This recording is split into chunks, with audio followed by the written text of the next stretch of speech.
Só que semana que vem eu vou para o Espírito Santo. Eu quero depois falar com você sobre essa questão dos animais de rua. Tá. Manda para mim um oi depois com o seu número, porque eu acho que eu não tenho. Tá joia. Obrigada. De nada, amor. A gente já está online, gente. Opa! Ok. Que bom.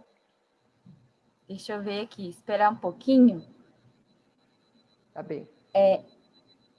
Porque senão a gente ia perder o link se eu não entrasse online. A última vez a gente perdeu. A gente perdeu, teve que fazer um link novo, porque a gente ficou falando um tempão aqui antes.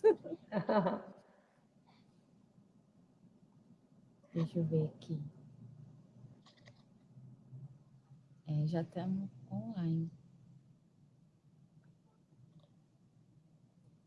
Para mim está contando o tempo aqui, Luana. Estamos online, tem 3 pessoas vendo. Estou tentando me acertar. Agora sim.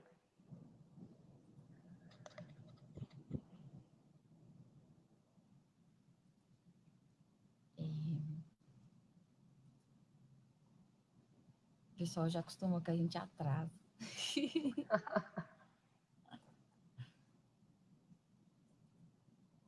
Mas eu estou aqui quietinha, tá? Tá. Só você me chamar quando você quiser.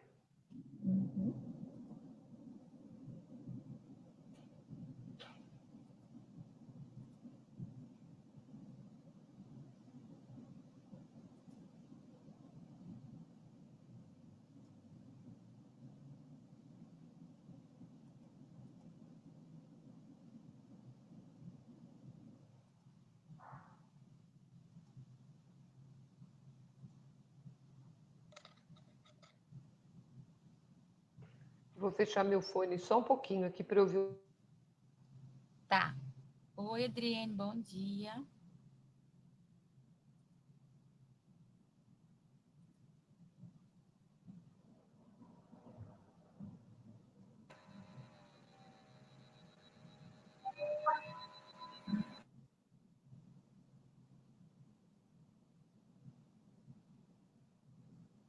Às 2 horas a gente vai pro Instagram, aí essa parte que a gente fica esperando, a gente corta. Não dá para cortar pro Facebook, né? Essa parte inicial. Não, porque a gente já tá online, né? Mas daria para editar, não? Não sei. Mas dá trabalho. Bom dia, Renata. Renata entrou. Bom dia, Adriane.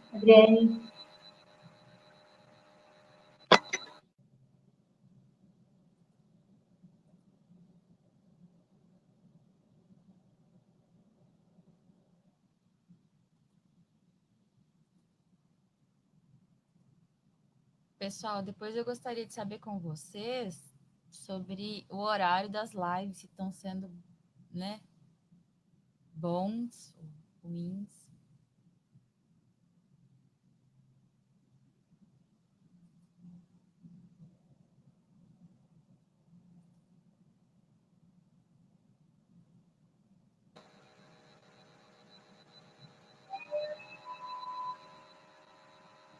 O bom é que fica gravada, né, Lu? Uhum. Então não teria tanto peso em relação ao horário, né? Mas seria legal mesmo que a gente desse retorno para saber se tá bom esse horário.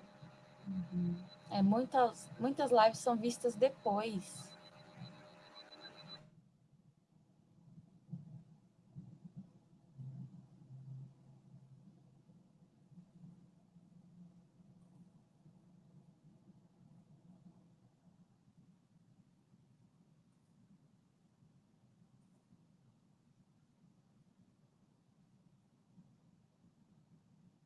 Vamos começar, então?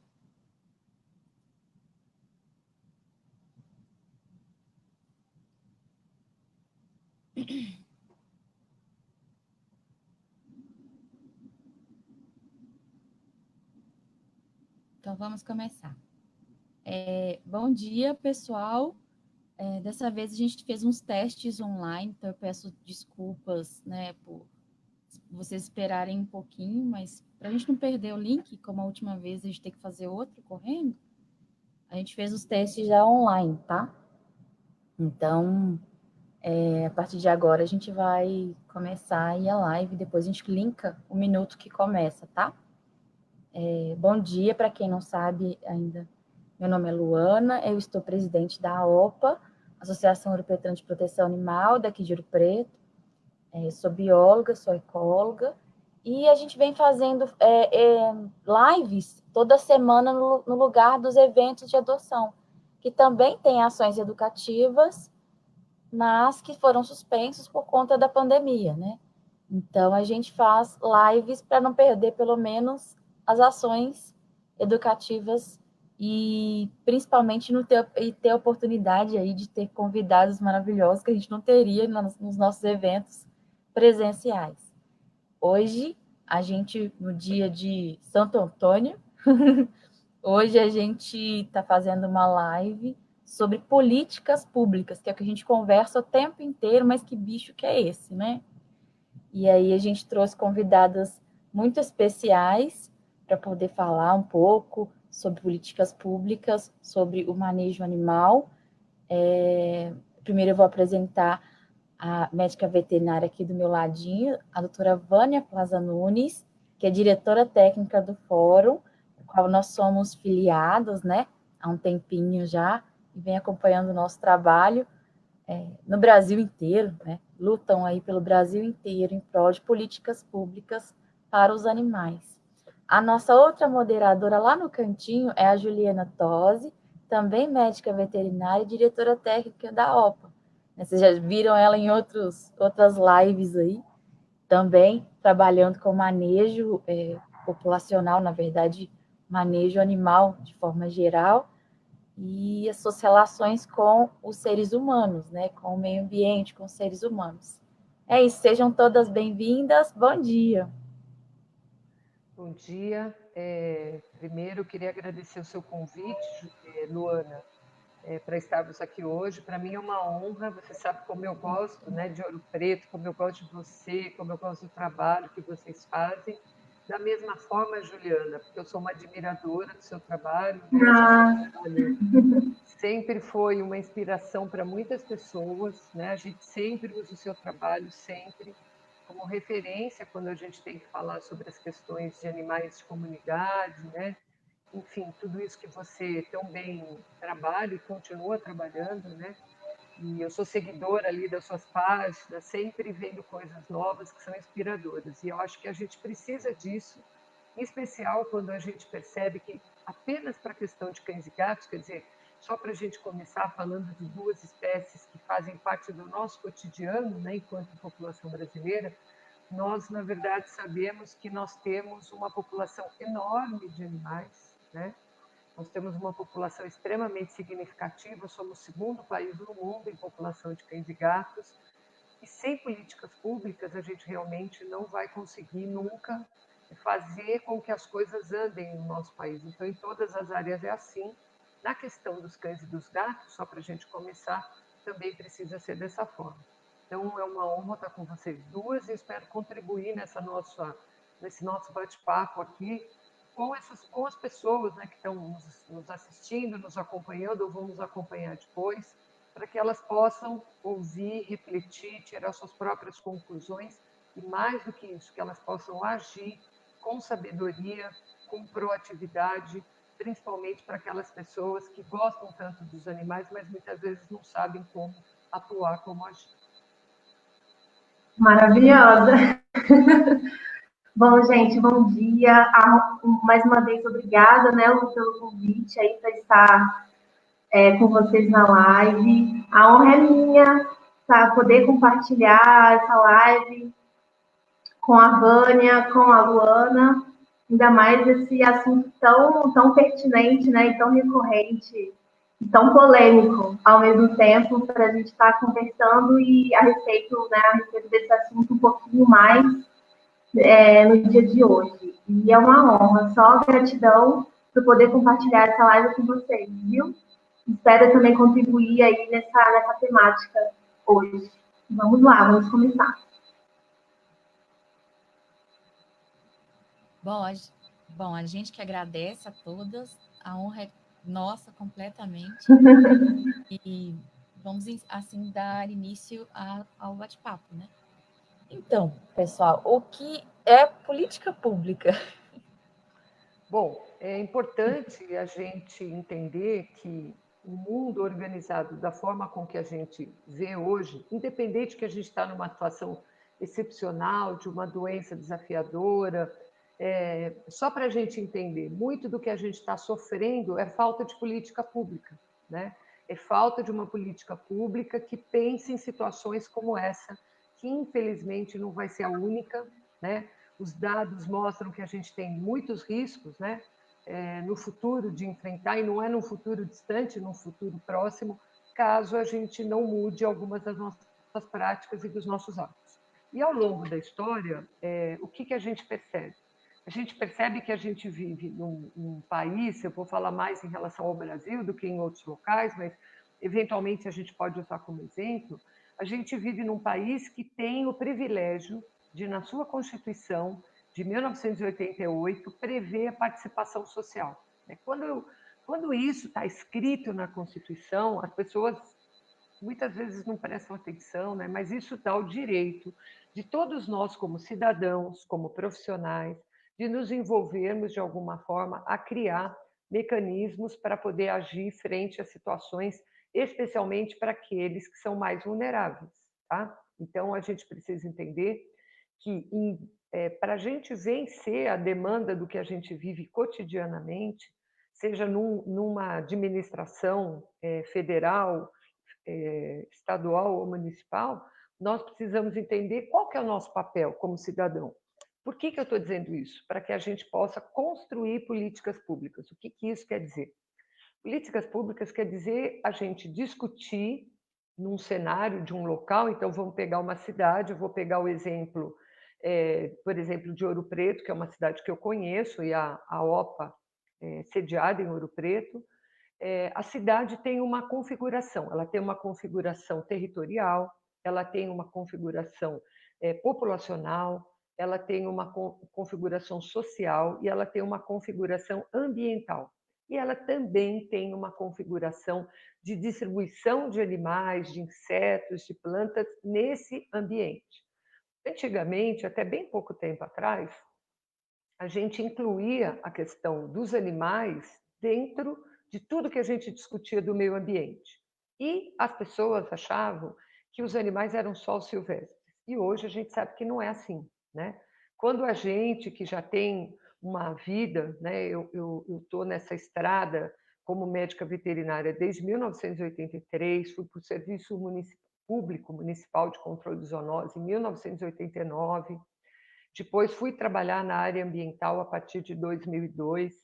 Então a gente percebe que teve uma mudança e um crescimento, mas o mais importante é o fato de que recentemente, nos últimos anos, coisa desse século, século XX, provavelmente dos últimos 10, dos últimos 5 anos, a gente ouviu falar muito sobre o direito animal. Então o direito animal, ele traz para nós uma ferramenta super importante que agora faz com que a gente possa direcionar as questões de políticas públicas pelos animais. Por quê? Porque até então, o que a gente discutia eram políticas públicas para a saúde das pessoas, para a proteção do meio ambiente, excluindo especialmente os animais de estimação, os cães e os gatos, excluindo os cavalos, que são os animais que vivem mais próximo às cidades, que vivem mais próximo às comunidades urbanas. Então, quando a gente pensa em políticas públicas, é pensar assim: como é que eu vou fazer o diagnóstico dos problemas da minha cidade? Tem cachorro na rua? Tem gato abandonado? Tem pessoas que não cuidam desses animais? Tem muitos animais sendo atropelados, ficando doentes, sendo abandonados na rua? Tem muitas pessoas que usam os cavalos realmente como se eles fossem máquinas, carregando coisa para cima e para baixo, e a gente precisa, a gente se compadece disso, mas como é que eu faço? Então, na Constituição, se deu a possibilidade de nós criarmos uma série de mecanismos de participação na constituição de políticas públicas. Por exemplo, Um dos importantes é a possibilidade de nós termos organizações não governamentais, que já estavam garantidos desde a fundação da ONU. A ONU, quando foi fundada em 1946, ela já previu e ela precisava da participação da sociedade, porque o mundo estava, na maior parte dos seus países, ou dos países principais, destruído pela Primeira e logo depois da Segunda Guerra Mundial. Então, quando a ONU foi constituída, ela colocou lá, né, que as organizações não governamentais deveriam e precisariam existir.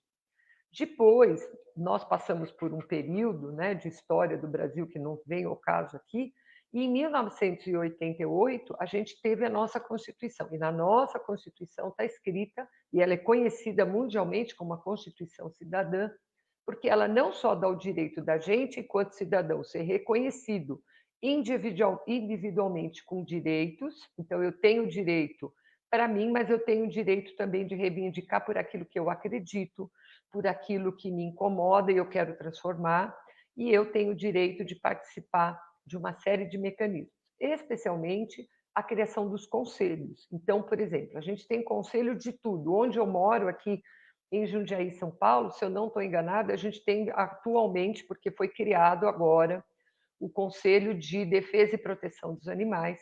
E eu fico muito feliz, porque foi uma das últimas coisas que eu fiz como funcionária pública, reunir uma sociedade local de entidades de proteção, de associação de veterinários, de lojistas, enfim, todo mundo que interagia com a questão dos animais, de voluntários, para a gente fazer essa construção, criar um conselho e, de fato, agora nós vamos poder discutir uma política pública. Por quê? Porque uma política pública é feita pela participação do gestor público, seja ele do executivo, do legislativo, mas da sociedade. E os conselhos, eles fazem isso, eles dão direito da gente participar, diferentes segmentos, depende do conselho, ele pode ser só municipal, com representantes municipais, ele pode ter representantes também estaduais e podem ter representantes federais. Mas o que é importante? Todo mundo tem direito à voz, todo mundo tem direito a voto, todo mundo tem direito de levar suas reivindicações e de tentar construir, então,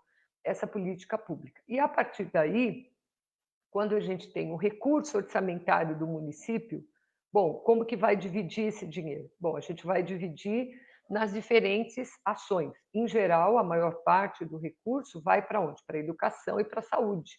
E o restante, todas as áreas vão ficando e distribuindo porcentagens desses recursos para serem aplicados. E de onde vem esse recurso?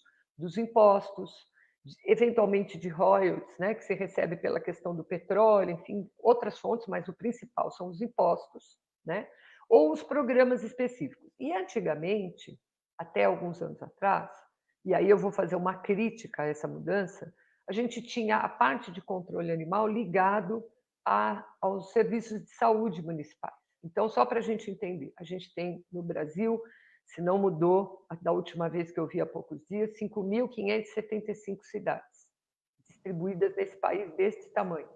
Minas Gerais é o estado que tem mais cidades, acho que são 857, né?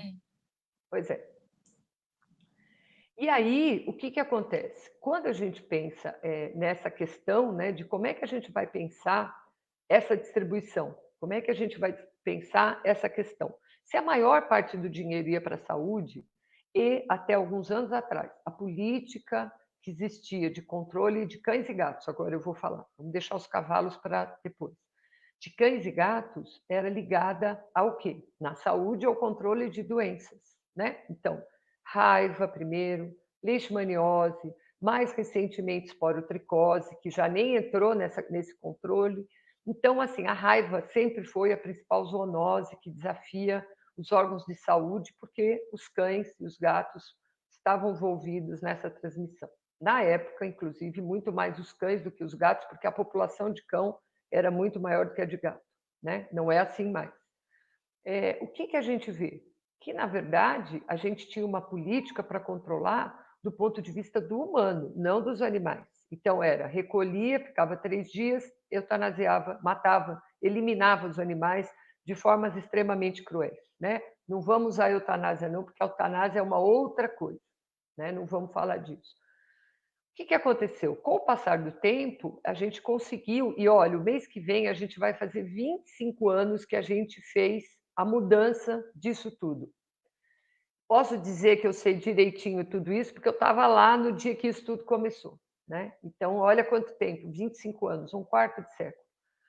E aí a gente conseguiu começar essa mudança para não mais ter uma situação como a gente via, recolhe e mata, recolhe e mata, recolhe e mata, recolhe e mata. Já existia um movimento social na época, consequente da Constituição de 88, né? Mas o que aconteceu? Nesse século, as pessoas começaram a ver que dinheiro da saúde estava sendo utilizado para fazer o que naquele dia a gente começou a aprender como fazer, que era o quê? Ter um programa de manejo populacional. Então, o que incluía um programa de manejo populacional? O que é o principal? Era, né? Hoje a gente sabe que é um conjunto mais estruturado, mas não deixa de ser assim, sempre um pouquinho acima, os programas de castração. E para um programa de castração, quem vai fazer a castração dos cães e dos gatos de forma ética, de forma adequada, são os médicos veterinários, e isso tem um custo.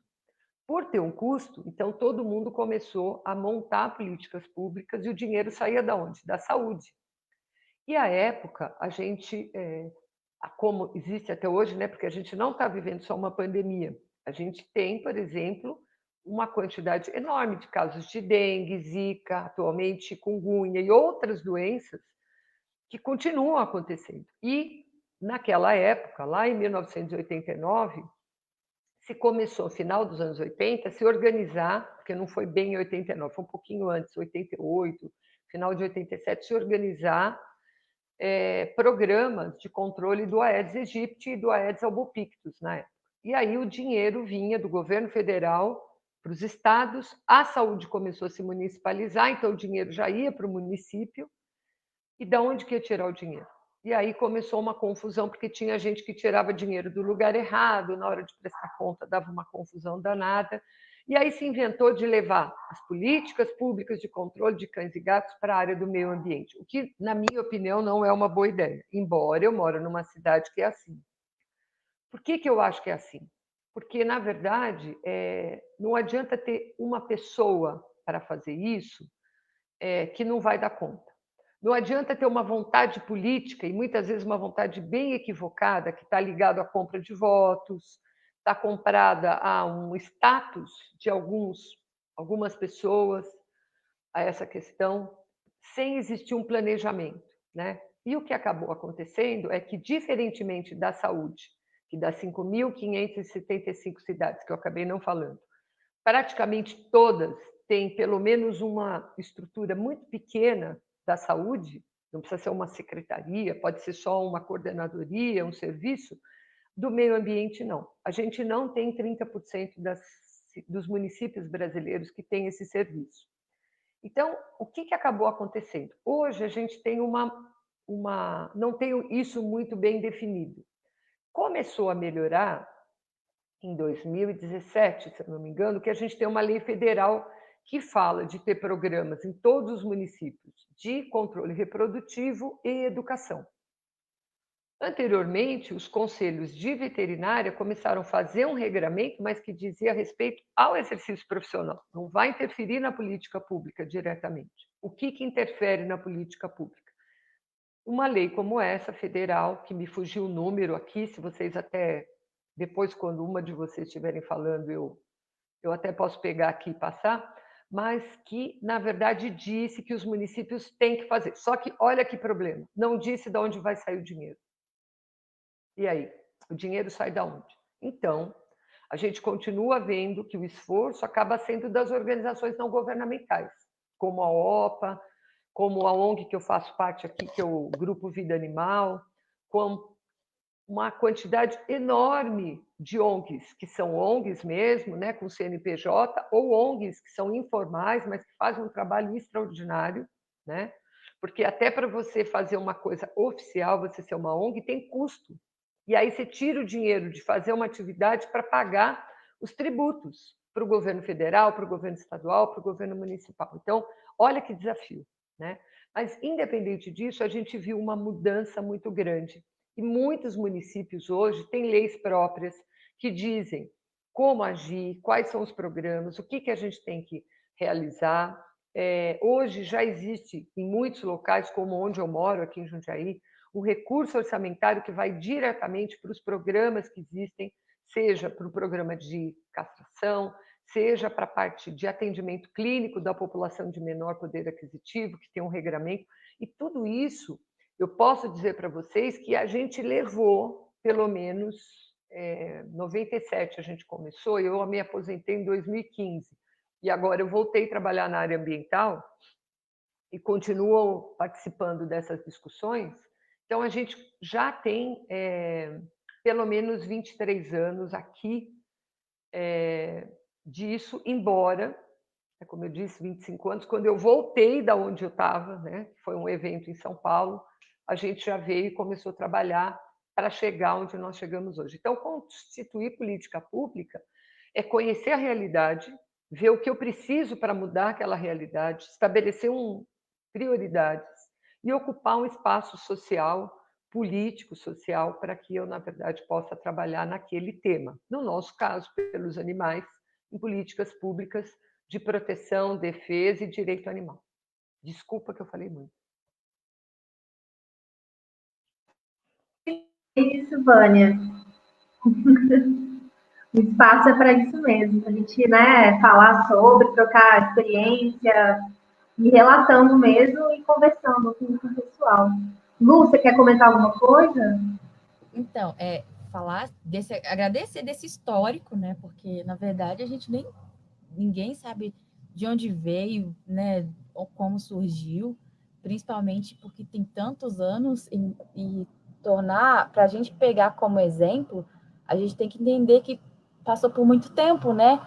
O processo todo. Não é de uma hora para outra que a gente vai conseguir fazer, tornar realidade exemplos tão bons quanto esse. Então, a gente tem que entender sobre esses históricos, sim. Muito importante mesmo. Tem algumas perguntas já, na verdade, alguns questionamentos, alguns deles, inclusive, já dentro da fala da doutora Vânia, como da Andréia Regina Abrantes Gomes, que parece que é veterinária também, ela tem um grande dilema aí sobre a questão da saúde única, né, que é o empurra-empurra, bem comum e reclamado por vários profissionais da área, sobre a questão animal, que na verdade não assume nem a saúde, nem o meio ambiente, filho feio né, de ninguém, e ela não sabe como fazer. Né? A outra pergunta também foi da Renata, que como protetora tem problema muito grande também, representativo, né? Esse problema, ele é sobre a questão de manejo e educação, né? Que são as duas bases, mas a gente pode até falar um pouco mais para frente sobre isso, que na verdade o poder público não enxerga a educação. Né? E a gente também queria saber aí como Jundiaí faz com a educação, no caso, né, de todo o manejo populacional desses animais, também sobre a questão do meio ambiente, né? Já que aí o atuante, no caso, seria o meio ambiente, como que eles lidam com a educação nesse sentido aí também. Tem mais? Luana, só um minutinho. Eu preciso ligar a tomada aqui, senão vai acabar minha fonte de energia só que agora. Espera aí. Tá bom, tranquilo. Tem mais em políticas públicas? A Kátia Bezerra também pontuando aqui, de Roraima, legal, né? Bacana. A internet está bem, gente? Voltou? Tá tudo certo?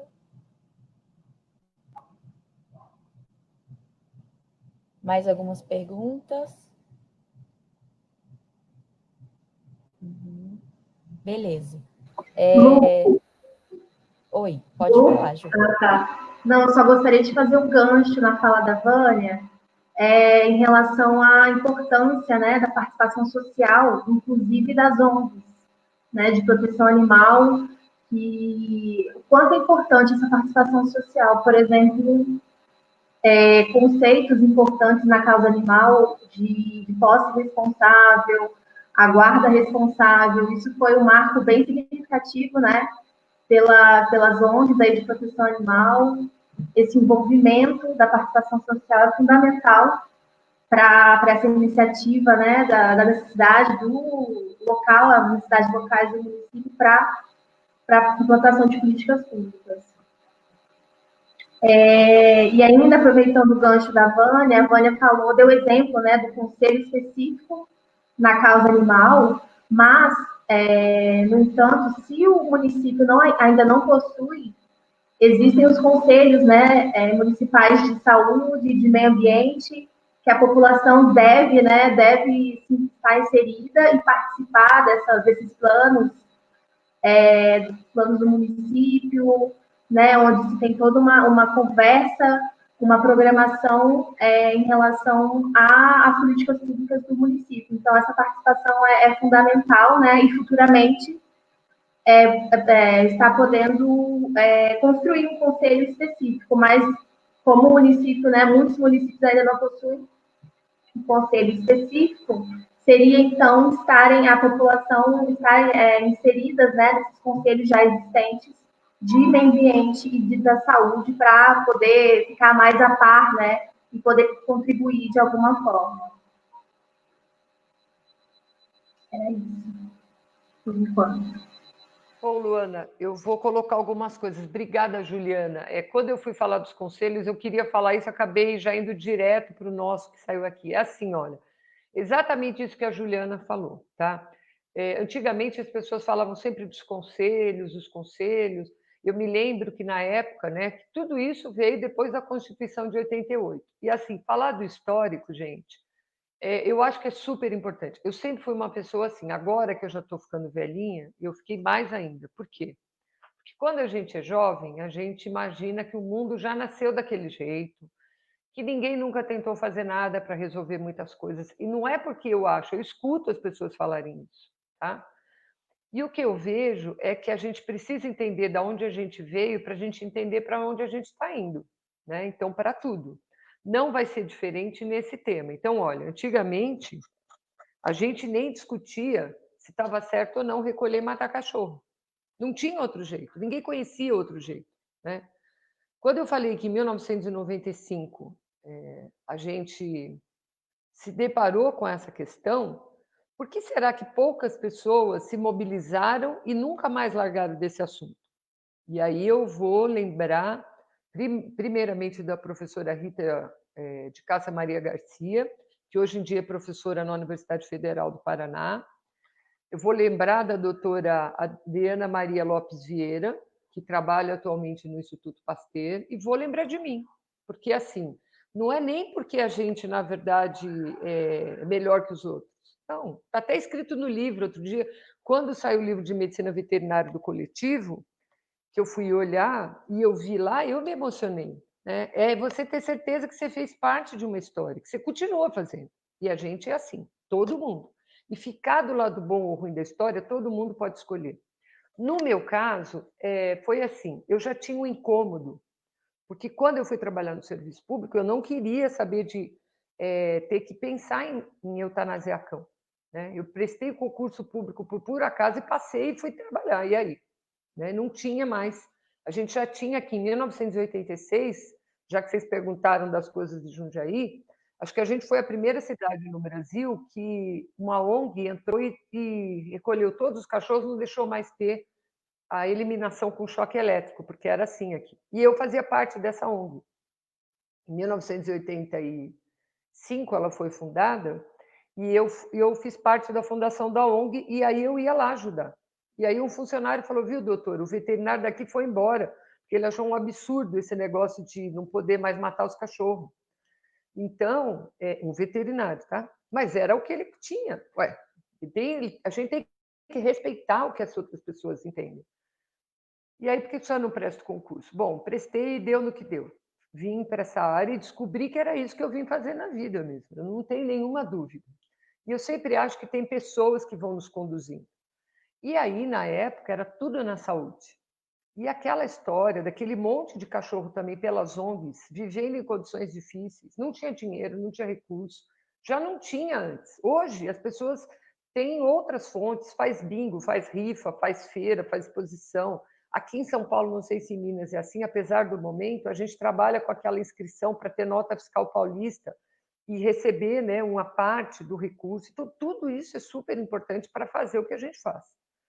Quando, na verdade, sai da saúde e vai para o meio ambiente, a alegação era que as leis de proteção aos animais estavam ligadas ao meio ambiente, não necessariamente. Por exemplo, aqui em Jundiaí, a gente já tinha legislação para ter um programa de controle populacional de cães e gatos desde 2008. Foi um custo construir, mas conseguimos um vereador maravilhoso, que à época tinha sido secretário de saúde, que nos ajudou a implantar um programa de controle populacional aqui. Ele virou vereador e conseguimos ter essa lei, né? O que é a questão no meio ambiente? Teve que construir esse caminho, gente. O caminho não estava pronto, não. E cada um tem que entender e participar desses conceitos. Saúde, meio ambiente, porque é lá que as pessoas estão mobilizadas. Ah, mas e se for no outro conselho? Pode? Pode. Principalmente hoje que a gente sabe da vulnerabilidade social, da teoria do elo, né, que liga os maus tratos aos animais à violência contra os seres humanos ou vice-versa. Podia ser no conselho do idoso, podia ser no conselho da criança, podia ser no conselho da mulher, podia ser em qualquer um. O importante é a gente entender que o tema animais de estimação vai fazer parte da nossa vida enquanto a gente existir. Por quê? Porque hoje a gente já trabalha com o conceito de família multiespécie. E o conceito de família, o conceito de família multiespécie, ele já traz isso. Então eu tenho que incluir todo mundo nessa política. Então hoje, se o município optar por deixar na saúde, pôr no meio ambiente, levar para a Casa Civil, levar na agricultura, contanto que ele faça a atividade que tem que ser feita, né? E quem é que mobiliza isso? As ONGs. E eu acho que isso é em todo lugar. Eu posso dizer para vocês também, por ter sido testemunho ocular dos fatos, como eu costumo dizer, que se a gente não tivesse tido uma enorme mobilização das ONGs em São Paulo, que culminou inclusive com a fundação do Fórum Nacional de Proteção e Defesa Animal, a gente talvez ainda tivesse a Câmara de Descompressão de Cães do CCZ de São Paulo funcionando. Porque o que fez com que aquilo parasse e as pessoas falassem, nossa, e agora? Nós vamos matar os animais, que jeito? Então, a gente teve papéis fundamentais. Eu me lembro que nessa época, e isso me emociona muito, muito, o quanto que os veterinários que, na verdade, precisavam e queriam fazer essa mudança, porque sabiam que não era o caminho, tiveram que se mobilizar para matar os animais, de um jeito outro, de uma forma ética. E aí eu quero aqui publicamente fazer um agradecimento para a doutora Rita Garcia, que participou do processo ativamente, outro para o doutor Werner, que faz muito tempo, inclusive, que eu não vejo, mas ele foi uma pessoa fundamental, porque eles eram, principalmente o doutor Werner, quem ia lá para dar injeção letal nos animais. Então, se mudou todo o trabalho de um dia para o outro. E o CCZ de São Paulo, à época, tinha 300 cães para serem eutanasiados por dia. E eles tinham que ir lá todos os dias para mostrar que dava e para não deixar com que aquilo ficasse pior do que já era. Então, eu acho que entender a história vem disso. O que eu acho que falta muito para nós, e aqui eu vou falar, embora a Luana é bióloga, mas ela é uma bióloga muito engajada na proteção e defesa animal, o que é raro, né? A gente não vê muitos biólogos que são engajados assim, nem veterinários, o que é difícil, né? Mas eu acho que a gente precisa discutir esses temas com os nossos pares, né? A gente vê que os nossos colegas cada vez ficam mais distantes dessa realidade. Eu ouso dizer até, porque eu convivo com um veterinário num monte de lugar, inclusive aqui, alienados de como é que deveria ser esse controle. Porque toda hora eu vejo discussões, por exemplo, mas a clínica tal ou o veterinário tal agora está participando de um programa de castração e, olha, ele está cobrando R$100 para fazer uma castração de um cachorro. Isso é um absurdo. Ué, mas por que é um absurdo? Ele está fazendo isso sempre? Ele está fazendo isso para um programa? Ele, na verdade, está fazendo isso através de uma ação da sociedade que se mobilizou ou não? Então, essa questão do profissional, seja veterinário ou biólogo, está alienado ou está alijado da participação dessa discussão, leva a essas demandas. Mas o que eu tenho visto é muitas mudanças. Nos mesmos grupos de veterinários, eu vejo como tem profissionais mais antigos e principalmente jovens, como vocês duas, que estão construindo essas políticas públicas e participando não apenas com o sentimento, que já seria suficiente, porque nós, antes de sermos indivíduos que nos tornamos profissionais, somos seres humanos. E se a gente usar a nossa emocionalidade da forma correta, e ainda eu coloco o saber e o conhecimento para os dois andarem de mão dada, o que a gente precisa entender é que isso é que transforma o mundo. Sem isso, nós não vamos ter transformação. Tá? Então, essa transdisciplinaridade de ter veterinário, de ter biólogo, de ter psicólogo, de ter engenheiro que vai pensar no ambiente onde esses animais vão ficar, né? De ter pessoas da área do direito, advogados, promotores, desembargadores, juízes, é fundamental. Por quê? Porque tem que ter essa troca, como a Juliana falou. Trabalhar as coisas de forma transdisciplinar é que faz a gente crescer e faz a gente entender onde na área do conhecimento do outro eu posso ter conhecimento. E olha, não é só no conhecimento acadêmico. Principalmente aí em Minas e em cidades menores, talvez aqui em São Paulo, no Espírito Santo, né, Juliana, no Paraná, a gente com certeza encontra saberes populares maravilhosos. Maravilhoso. Olha, eu vou contar uma coisa para vocês aqui, porque eu fiz isso muitas vezes e funcionou maravilhosamente bem. Antigamente, a gente não tinha medicamento veterinário para praticamente nada. A gente tinha muito medicamento de uso humano e a gente usava medicamento de uso humano. Essa questão da medicação específica da veterinária é uma coisa bem assim, acho que dos últimos 15 anos, né? Mais ou menos por aí. Eu já me formei em 83, então você imagina quanto tempo eu tive que trabalhar sem tudo isso. E eu me lembro que saberes populares foram importantíssimos para controlar coisas que não tinham como fazer. Por exemplo, animais que tinham leite de gravidez psicológica. Animais que tinham empedramento das mamas depois que desmamavam os filhotes. Como é que tratava? Então, o saber popular ensinava. Pega a salsinha, a raiz da salsinha pica na comida. Pega anil, aquela pedrinha de anil, faz uma água de anil e dá água de anil para o animal tomar.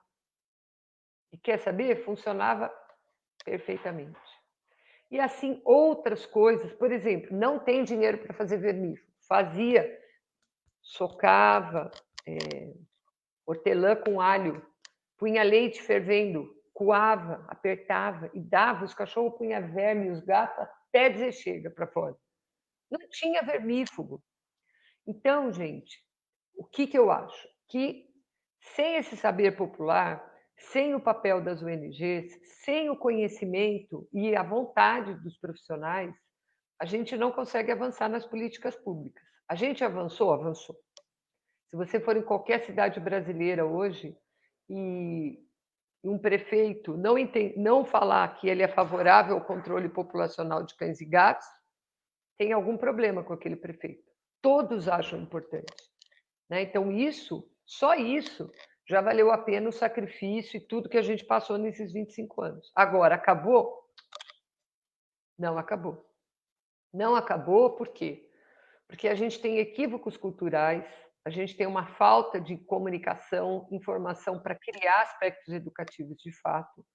E, por exemplo, no fórum, a gente tem já há muitos anos, através da Elizabeth MacGregor, que é nossa diretora de educação, um programa de educação ambiental, humanitária e bem-estar animal, para capacitar, em geral, os educadores, porque nós, muitas vezes, não temos a habilidade de levar aquela informação técnica para uma criança, para um jovem, né?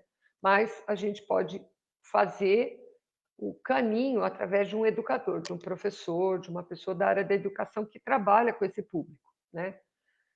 Então, eu acho que esse é um caminho interessante. Por exemplo, aqui em Jundiaí, a gente tem um programa específico que já foi criado há muitos anos atrás pela Valquíria, minha irmã, que era professora e trabalhava primeiro na escola e depois ela foi para a coordenação e aí ela passou isso para todas as escolas. E hoje a gente tem uma pessoa que eu acho que a Juliana conhece, que foi aluna de doutorado, mestrado e doutorado na USP, que é a Carolina Zetum, que é quem trabalha com a gente aqui. Quando eu me aposentei, teve um concurso e ela entrou no meu lugar.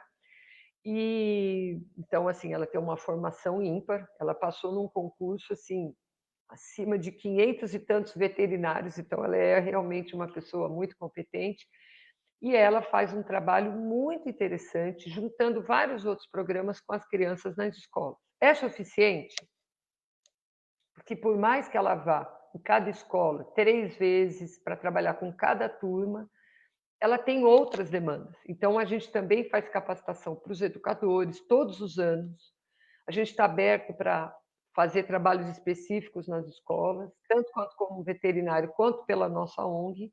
E assim a gente vai mudando a cabeça das pessoas com relação a entender o que eu preciso para ter um cão e gato. Entretanto, eu tenho notado, não sei se isso aí acontece, que nos últimos anos, principalmente nos últimos 10 anos, a gente teve um crescimento de pessoas dizendo que são da proteção animal e acham que com isso sabem tudo.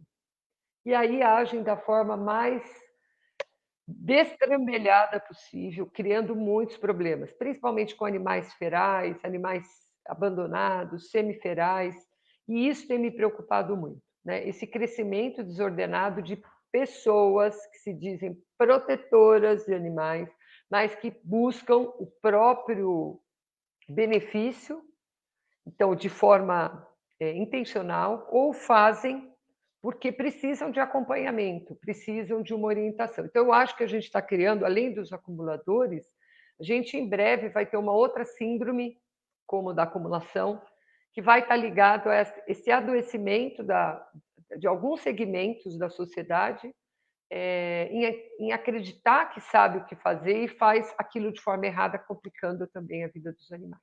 De novo, falei demais. Que isso, Vânia. Então, aí aproveitando, então, só para fazer um gancho do que a Vânia comentou agora, o gancho em relação aos protetores é exatamente isso. É ótimo, né, por um lado, mas por outro, a importância deles acompanharem também, né, todo o processo, se capacitarem, né, ir atrás das informações, e não simplesmente irem por tato, né, tateando as coisas e irem por instinto e simplesmente fazer porque acham que é o melhor para os animais. Então, acho que é bem isso mesmo que a Vânia, né, ressaltou, a gente ter esse cuidado, esse olhar para se capacitar, correr atrás, se informar, né, ficar mais informado a respeito do que está acontecendo, né, do que a gente tem de ferramentas, né, para políticas públicas, do que está acontecendo de fato. E um outro ponto que me veio agora para a gente também levantar aí, né, para reflexão, é em relação ao ser humano. Por exemplo, fazer esse paralelo, né, do ser humano e dos animais, em relação a políticas públicas, porque infelizmente, o que os seres humanos propõem, né, os seres humanos no geral, né, por conta de questões culturais, crenças, né, da sociedade como um todo, acabam trazendo para os animais o que a gente já sabe, o que a gente aprendeu culturalmente, né? Por exemplo, questão do abandono de incapaz. Existe por parte da nossa espécie humana, mas também existe na espécie animal. Então, se a gente fizer esse paralelo, né, por isso a importância de conceitos como saúde única, né, para a gente ter esse olhar integrado por conta disso, porque se ocorre abandono é único, a violência, então, né, acaba globalizando, né, envolvendo todos os atores sociais. Não tem como a gente mais, né, ter esse olhar pontual só para os animais ou só para os humanos, né? Então, por isso trazer também essa importância, né, dessa quebra de paradigmas, desse olhar global, né, e considerar todos os atores sociais. E um outro exemplo de políticas públicas que, por exemplo, antigamente levantava a bandeira em relação aos manicômios, né, a questão dos manicômios, dessa marginalização dessas pessoas, né, que eram consideradas pelo Estado, né, como não aptas a conviver, né, na comunidade. E aí, se a gente trouxer para os animais a mesma questão da matança, né, da marginalização, dos abrigos municipais, né, simplesmente faz o abrigo, deixa os animais lá, mas não pensam nessa questão do bem-estar, da manutenção desses animais, das adoções. Então, se a gente for pensar, né, essa visão de saúde única, a gente acaba vendo que faz realmente sentido, né? É um ciclo. Então, a gente tem que trabalhar com essa visão de saúde única, né? Tentar trazer essa abordagem de saúde única aí. Era isso. Muito bem. Não, tudo isso que a gente ouviu dessas falas é resultante, né, de comportamentos humanos com outros seres humanos. E aí reflete diretamente nos menininhos, né, nos gatinhos, nos cãezinhos, nos cavalos e todos os animais, principalmente os domésticos, que estão mais próximos da gente. Então, tudo que de problemas sociais que a gente enfrenta é refletido neles, de alguma forma. Então, por isso é importante, de novo, a fala sobre a saúde única, sobre o bem-estar único. Né? Tudo é entrelaçado. Todos os problemas sociais envolvem os animais, envolvem o meio ambiente e os humanos. Né? Então, a gente tem que sempre estar alerta a esse tipo de abordagem. Né? Essas outras que a gente acha que não é da proteção animal, mas é refletido nela, diretamente.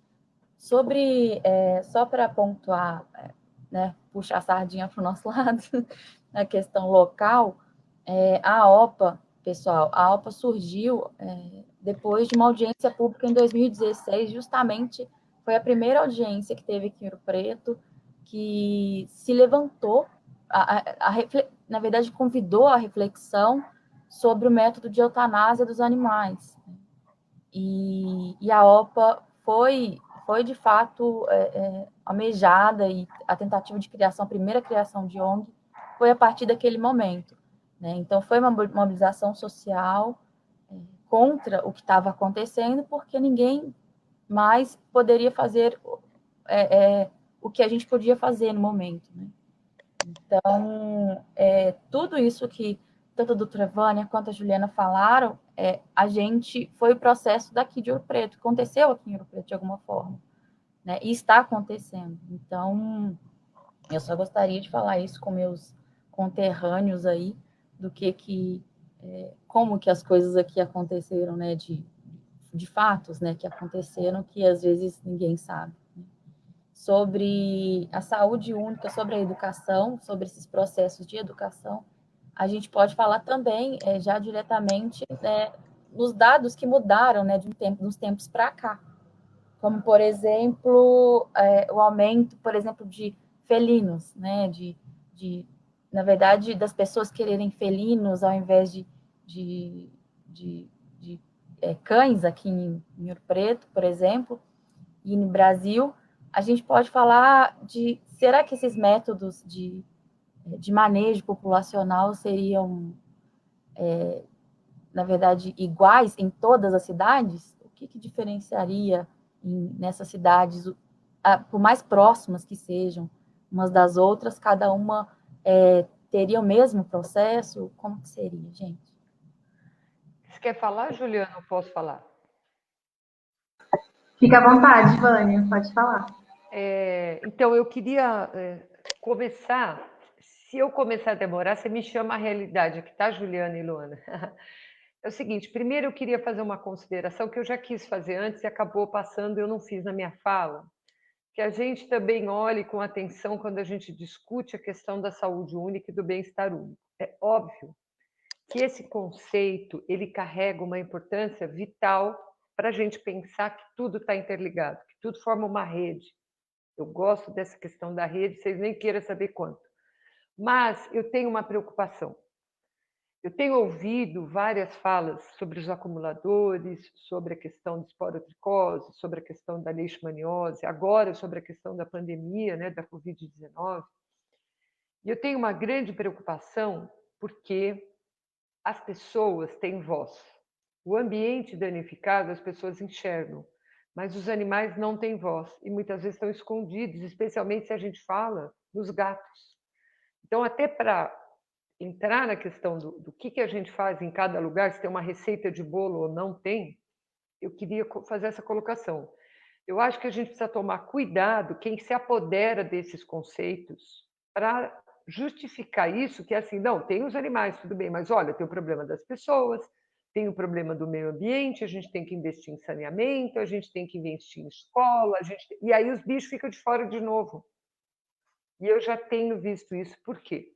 Porque no Brasil, as pessoas, de uma forma geral, elas têm uma cultura muito precária, de fato, né? E pouca educação. Ter educação não quer dizer que vai na escola, que também já é ruim, que já não é boa, né? Mas ter educação significa ter valores, ter princípios, ter uma educação não formal, como a gente chama, que é aquela da vivência do dia a dia, é de olhar e se incomodar com algumas questões que fazem parte do dia a dia. Ontem eu estava escutando só para vocês entenderem do que eu estou falando. Eu estava assistindo uma live com a Larissa Juncos e com a Eveline Paludo, do Paraná, maravilhosa. Aconselho vocês a ouvirem, foi muito boa. E a doutora Eveline trouxe uma questão que me fez pensar bastante, eu continuo pensando nisso. Ela contou uma história assim, que uma historinha que mandaram para ela esses dias. Tinha uma pessoa lendo o jornal na rua e veio uma pessoa para matar um porco na frente dela. E quando a pessoa vem para matar o porco na frente dela, obviamente que o porco começa a gritar, gritar, gritar.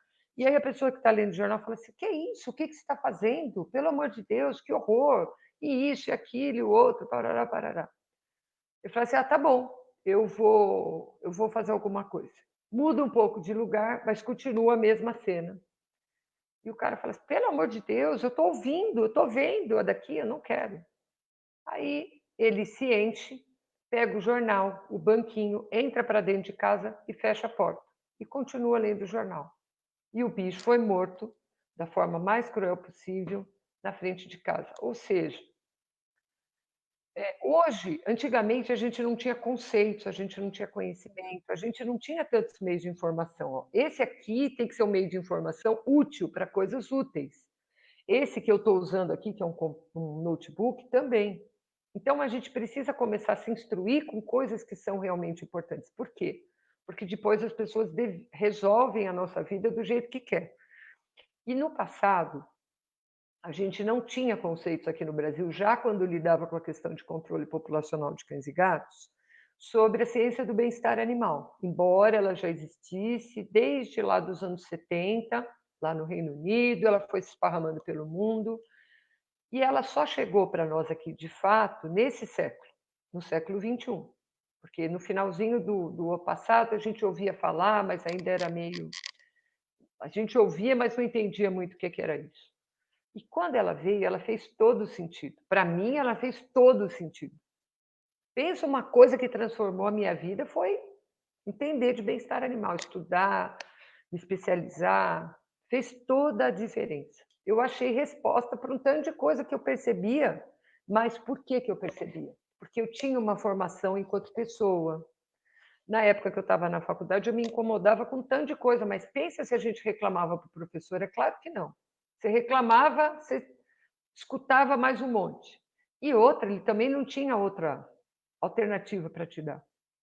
Eu tenho vários dos meus professores que são meus amigos hoje e que, na verdade, eles acham o máximo que a gente faz, pelo fórum, pelo ITEC e ITEC e MPC, né? Porque a gente está mudando de nome. E, na verdade, o que eu vejo?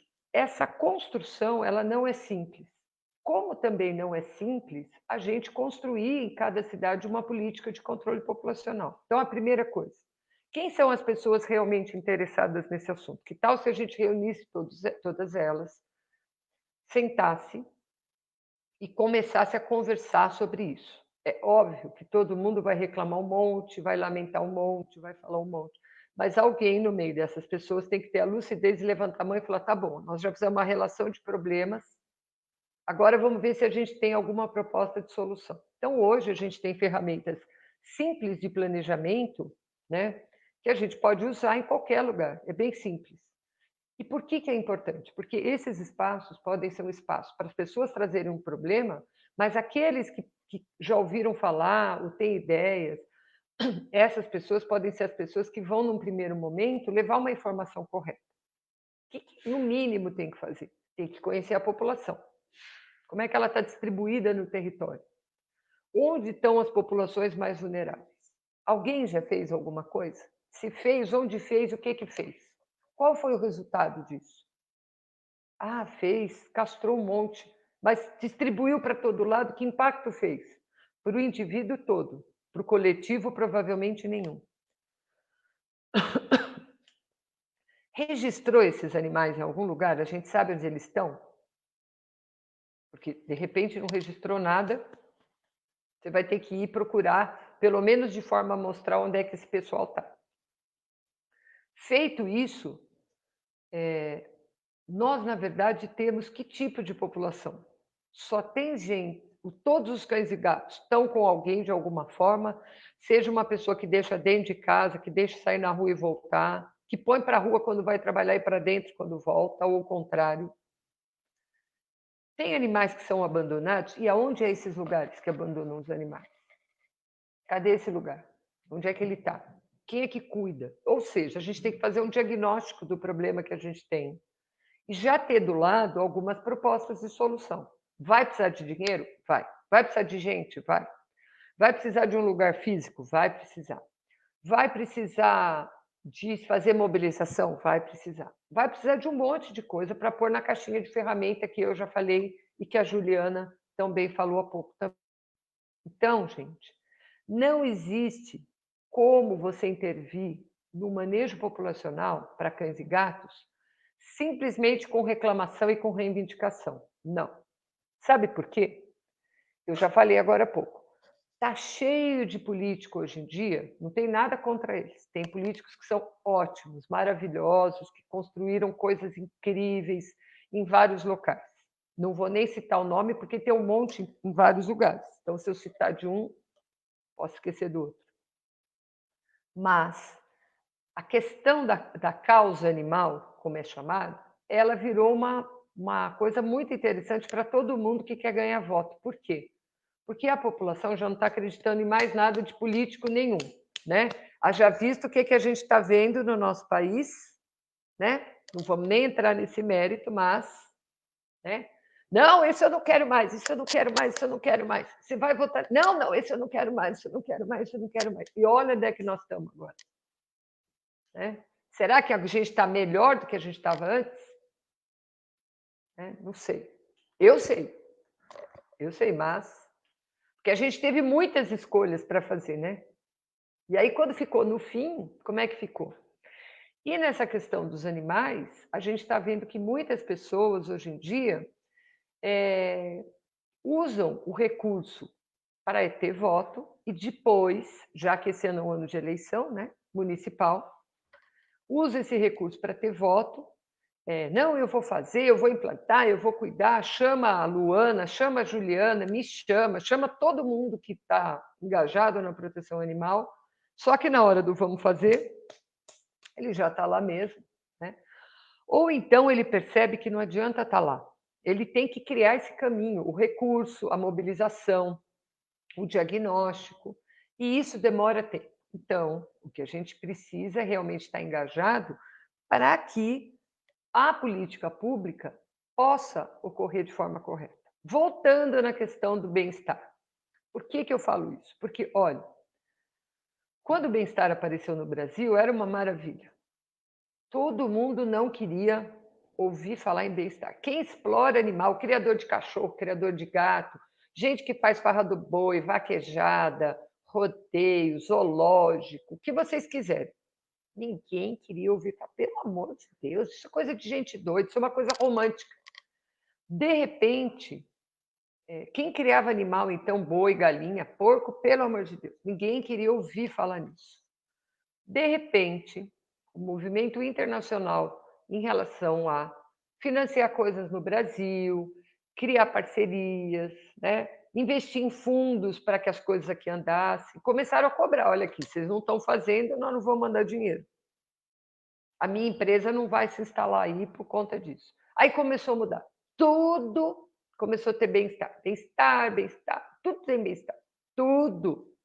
As pessoas são loucas a ponto de escrever que, desde que garantidas as regras de bem-estar animal, para os cachorros que vão ser usados na caça do javali.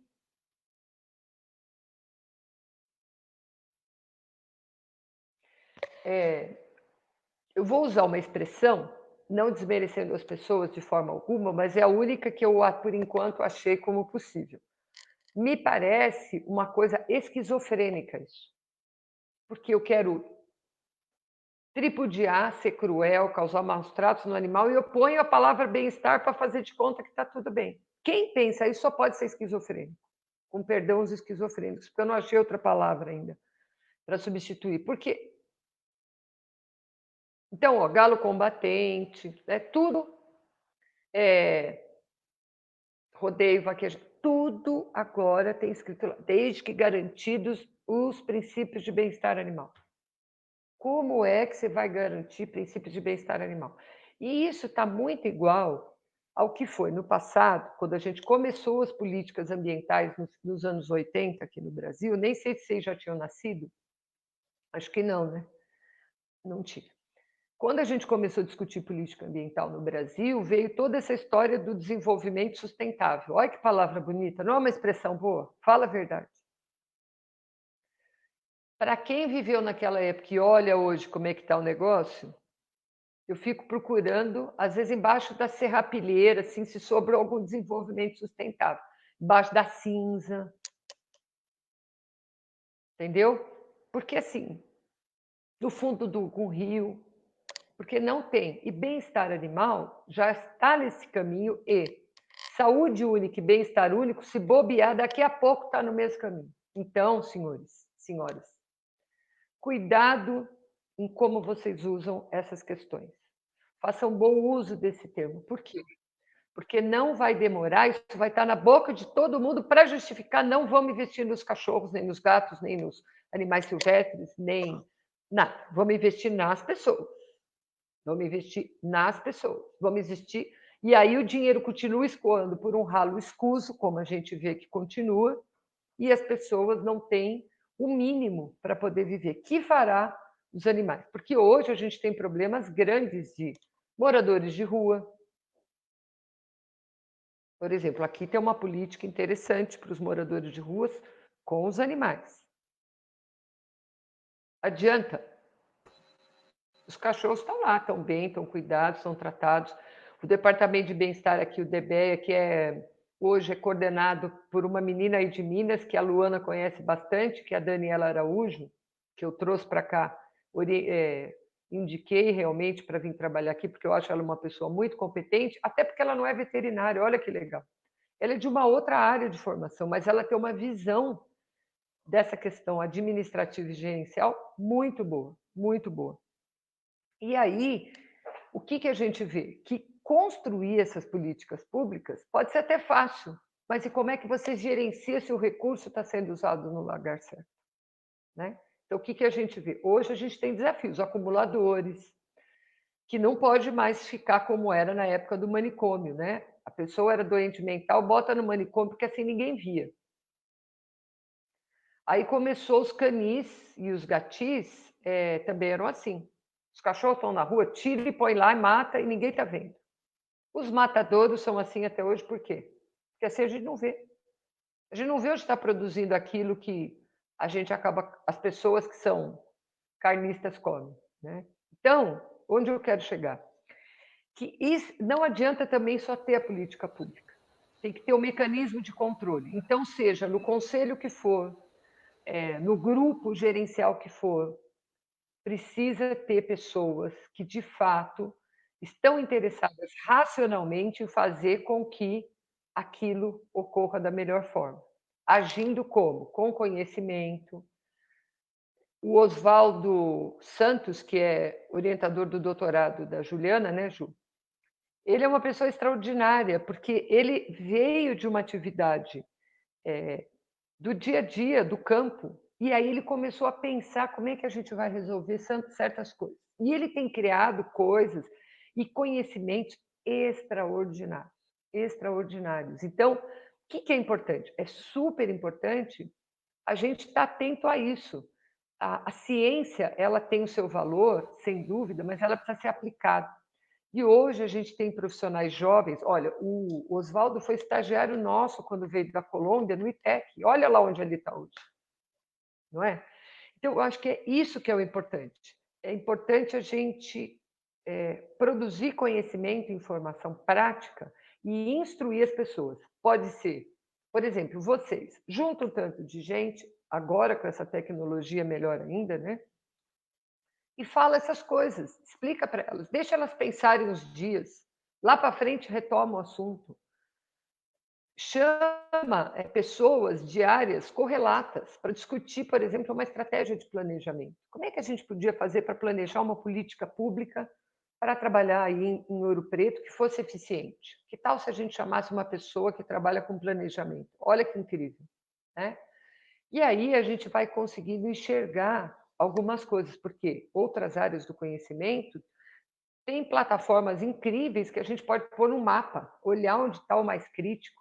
A gente pode pegar dados socioeconômicos, né, de uma comunidade, de renda, e tem vários institutos que dão esses dados prontos para nós. Ou seja, construir esse caminho da política pública ele é importante porque cada vez mais a gente vive um mundo integrado, né? A gente não consegue separar as barreiras, o que é urbano, o que é rural, o que é área de preservação. Que cidade é essa, que cidade é a outra. E os riscos cada vez vão ser maiores. E os animais ficam numa situação muito difícil, especialmente como agora, né? Onde criou-se tanta polêmica já, porque os animais têm risco, porque os animais isso, os animais aquilo, quando na verdade o risco somos nós, o risco somos nós com nós mesmos, né? Então sempre a gente está pondo a culpa no outro, a responsabilidade no outro. Não, a gente tem que levantar a cadeira e, com o nosso conhecimento e a nossa vontade, ir lá e ajudar a fazer essa transformação. Tá? Eu acho que é isso.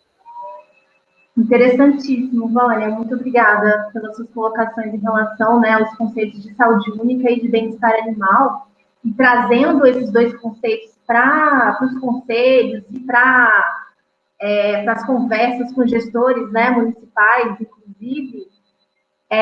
Tem um lado que, infelizmente, esses dois conceitos a gente, infelizmente, tem que adaptar ao nível de compreensão de cada pessoa.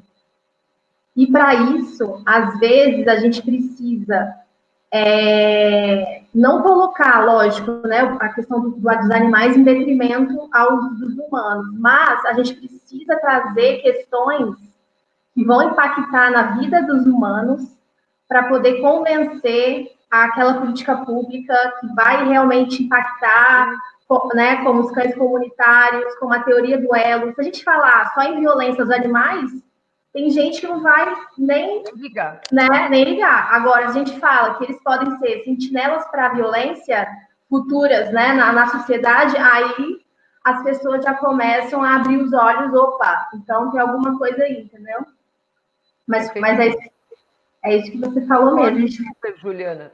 Quando a gente começou a trabalhar a questão de tentar um programa de controle populacional aqui, eu já tinha começado a fazer um levantamento sobre animais na comunidade nas campanhas de vacinação. Então, a gente tinha começado em 94. A gente começou a acompanhar na casa das pessoas, observar os animais que eram envolvidos em algum agravo com o humano, para evitar que as pessoas tomassem vacina. E aí a gente começou a trabalhar esse dado. Só que, olha, por mais que eu, enquanto veterinária, quisesse implantar um programa, seja lá qual for naquela época, de controle populacional, sem ter que recolher e matar os animais, eu primeiro tive que estruturar um serviço que dizia respeito diariamente às pessoas. Controle de roedor, controle de vetor, controle de barata. Era uma época que a gente teve uma expansão imobiliária aqui na cidade, começou a ter muito, porque aqui é uma cidade muito cheia de pedra, como aí em Minas, né?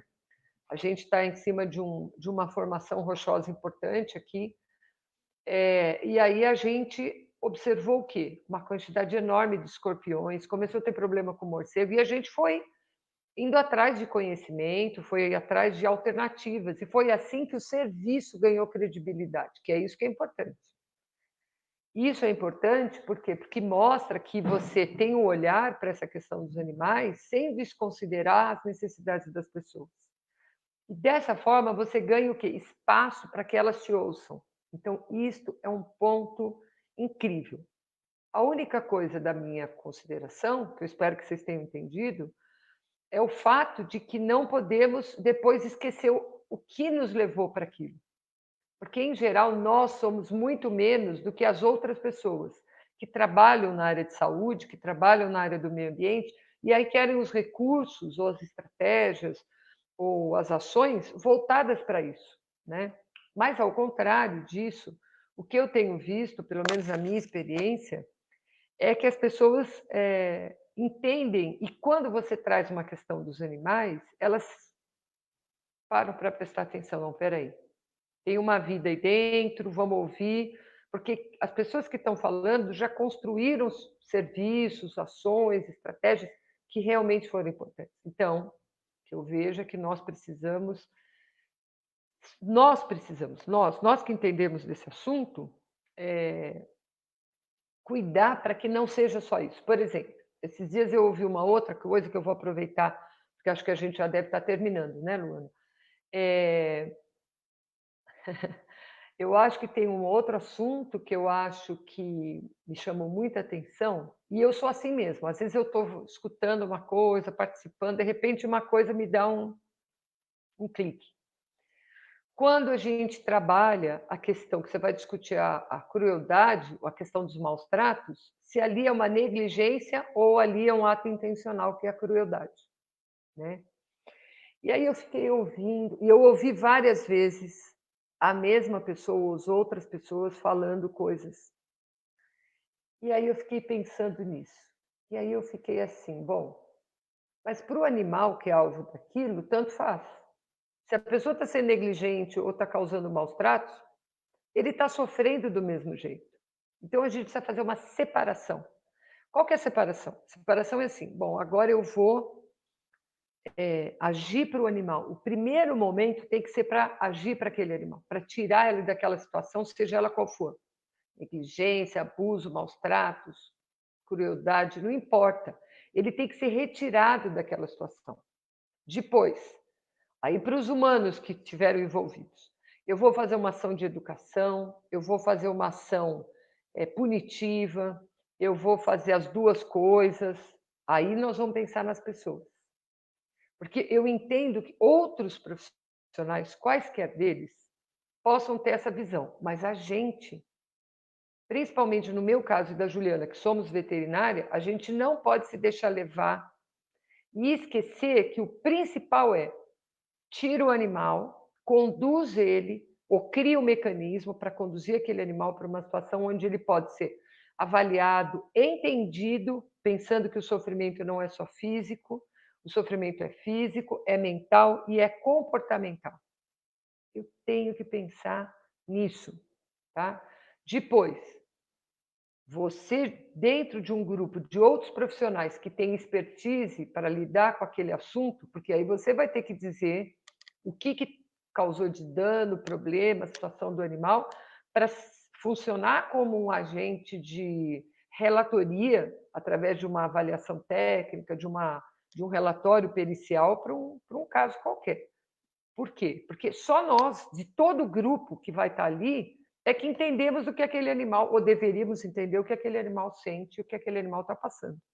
Tá? Então, eu tenho construído um pouco esta questão, porque eu percebo assim que na maioria dos discursos vai muito bem falando de maus tratos.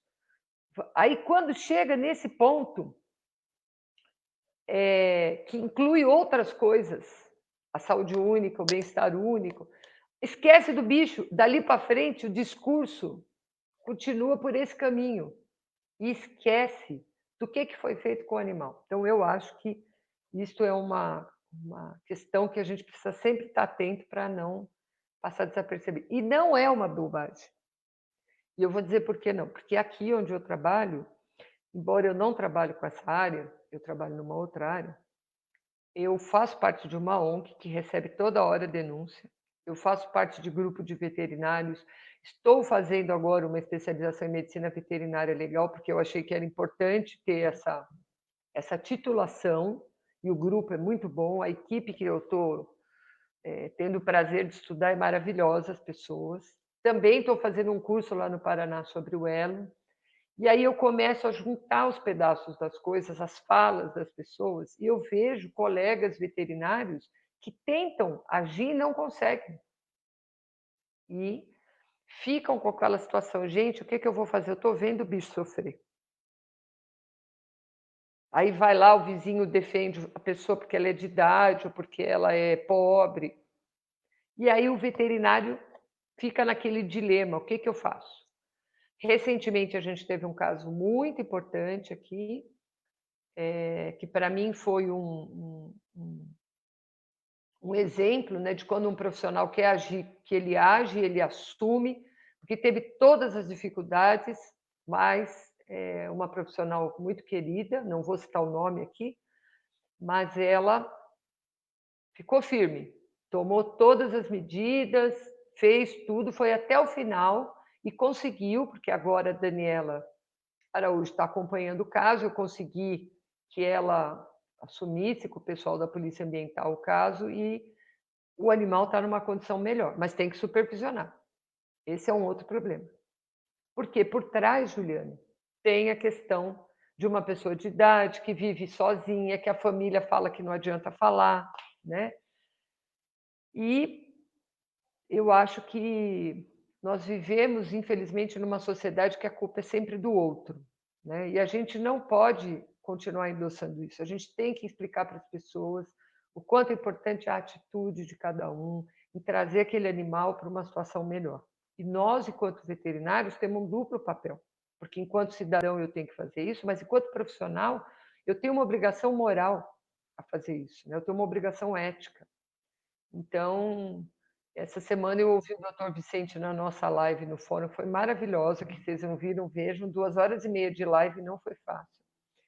De tanta coisa que a gente falou, e se deixasse a gente ia ficar falando. E ele falou que a gente, que às vezes parece que a veterinária tem um conflito de identidade. Eu achei isso maravilhoso, porque tem mesmo.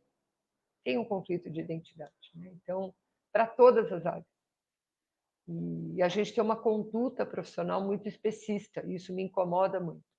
Que assim, eu quero proteger os gatos e os cachorros, mas os bois, as galinhas, os porcos, eu quero proteger aquele animal silvestre até certo ponto que está num zoológico, porque ele é bonito para todo mundo ver, mas eu submeto ele a uma situação absolutamente questionável de alojamento e de cerceamento e impossibilidade de exercer seu comportamento natural. Por que a gente faz isso, gente?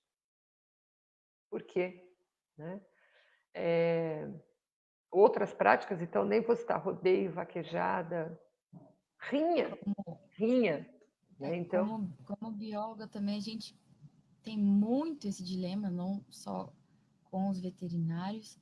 A gente tem especialidades, então, com certeza, a gente, às vezes, são da fauna ou da flora, mas só aqueles específicos, né? Aquelas espécies já de estudo, enfim, de acompanhamento, de monitoramento.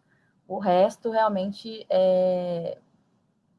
a gente, o resto que eu digo, o restante, né, da fauna, da flora, a gente não defende muito. Então, assim, eu quero só deixar esse relato aqui, que é um conflito muito grande que a gente tem dentro de outras profissões, como da própria ciências biológicas. Assim, a gente vê muitos profissionais que defendem os seus...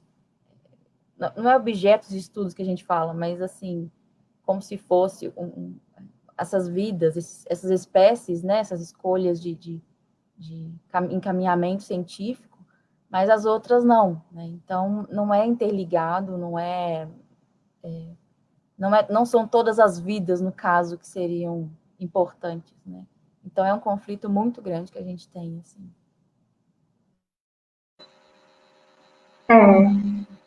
Para a gente, então, já caminhando para a finalização, né, da nossa live, eu queria trazer aqui o que a Vânia já até comentou anteriormente, sobre que nós simplesmente sentar, montar as políticas públicas, mas não é só isso, né? É todo o acompanhamento, tem todo o acompanhamento, uma manutenção, uma fiscalização, educação e tudo mais.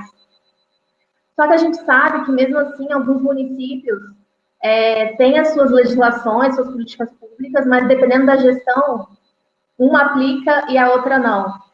Então, Vânia, eu gostaria que você falasse um pouquinho sobre isso, né? Tipo, tá, meu município tem, mas a gestão atual não cumpre, né? Não cumpre com o seu papel. Então, eu queria que a gente abordasse agora nesse sentido, né? A quem recorrer, o que fazer, porque a gente tem, às vezes, até sabe o direcionamento a quem recorrer, mas dependendo, é mais demorado, é burocrático, e aí, quando vê, já passou, né, a gestão e nada ocorreu. Eu acho que a gente tem várias alternativas. Oi? É o exemplo de Ouro Preto. Pois é. Mas em todo lugar, Luana, não é um privilégio seu, é todo lugar, não é, Juliana? Todo lugar a gente já ouviu essa história. É porque isso está na cultura das pessoas. De novo, eu vou dizer, gente, mudar a cultura significa que a gente tem que começar em algum lugar, né? E aí tem que entender que, muitas vezes, o outro, ele não enxerga aquilo com os seus olhos. Tem um ditado bem interessante lá na Inglaterra, que me contaram uma vez, eu gosto bem dele, né? Que diz assim, que você só pode julgar o outro a partir do momento que você põe os sapatos dele e anda com os sapatos dele para entender os caminhos que ele trilhou, né? Então, eu acho que, assim, a primeira coisa, vamos escutar o que o outro está fazendo e o motivo. É justo, não é justo? É adequado, não é adequado? Não é adequado? A gente pode tentar dialogar. Então, senta, marca uma reunião.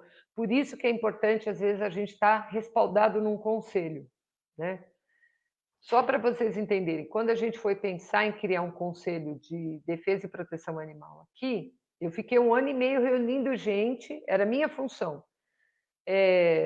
fazer várias coisas em relação às políticas públicas dos animais, porque eu já trabalhava no meio ambiente, mas eu não trabalhava diretamente com os animais, tá? Eu só trabalhei diretamente com os animais mais para o final, quando eu me aposentei, na área do meio ambiente. Mas o que aconteceu?